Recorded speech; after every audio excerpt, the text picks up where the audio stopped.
Today we rank the best classical pieces for each musical key. This'll be a lot of fun. We're gonna go chromatically up, starting from C major. It's one of the most popular keys in classical music, right? Especially in keyboard pieces. For that reason, I think it's pretty fitting that we go with a keyboard piece, right? Prelude in C major by Bach.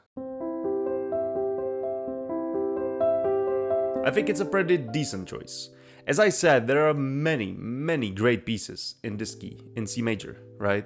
Mozart's Sonata number 16 comes to mind, for example. If we go outside of keyboard pieces, right, we can think of something like, I don't know, Haydn's Cello Concerto number 1, or Jupiter by, again, Mozart. But I think the Bach's Prelude encapsulates the essence of that key the best. It's so bright, so innocent, right? It's a really popular piece for a reason, right? It's very easy to play, it's relaxing, very calm, and I think it's the best piece that finds itself in the tonality of C major. For C minor, we have to go Beethoven, right? Because plenty of his most successful works are in C minor. Sonata Pathétique, the second movement of his Third Symphony, or many other sonatas for piano are written in C minor. But in my opinion, the undisputed king is the Fifth Symphony, right?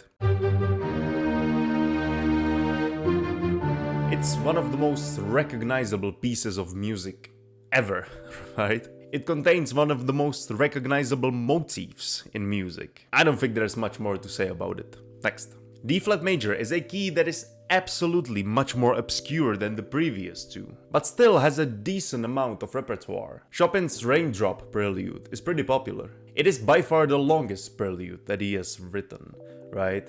And it sets itself apart with those repeating A-flat notes that's imitating the rain for the raindrops, right? But there is a piece of music that is widely considered the best piano piece of all time. And, by coincidence, it finds itself to be in D-flat major. I am of course talking about Clair de Lune. This third movement of Debussy's Suite Bergamesque is beloved for its aching melodies, different textures and rich harmonies. It is everything you want in a piano piece. So I think it's an easy choice. C sharp minor is, in my opinion, also pretty obvious. It's Moonlight Sonata. You can argue whether the first movement or the third movement is better. But in my opinion, the slow expressiveness of the first movement takes the cake here. It is a very atmospheric piece, and it's very easy to play, mechanically at least, which is always a bonus point. I have talked more deeply about this first movement in this video, so if you want to learn more, check it out. The next key is D major, and oh my god, arguably it's one of the most frequent keys in all of music, right? Maybe next to something like G major. So it was a really difficult task to pinpoint which one of them is the best, right? In my opinion, it comes down to 3 violin concertos. It's either Tchaikovsky's Concerto, Opus 35, Beethoven's Concerto, Opus 61, or Brahms's Concerto, Opus 77. I think you can pick and choose any of these and no one would say a thing about it. All of them ooze with confidence and triumph, qualities that are really associated with D major. If I had to choose, it would probably be Tchaikovsky's Concerto, right? But that's just my preference. Any of these 3 pieces would fit. D minor, on the other hand, is a key that features one of the most dramatic pieces. From Beethoven's 9th and last symphony to Bach's Harpsichord Concerto number 1. And one that, in my opinion, should be the title the best, is Lacrimosa. The choir gives this music this out-of-this-world feeling, while the strings kind of ground it in reality. It's like a conversation between a god and a human. The fact that this piece was left unfinished, well, of course, unintentionally, because Mozart literally died before he could finish it, right?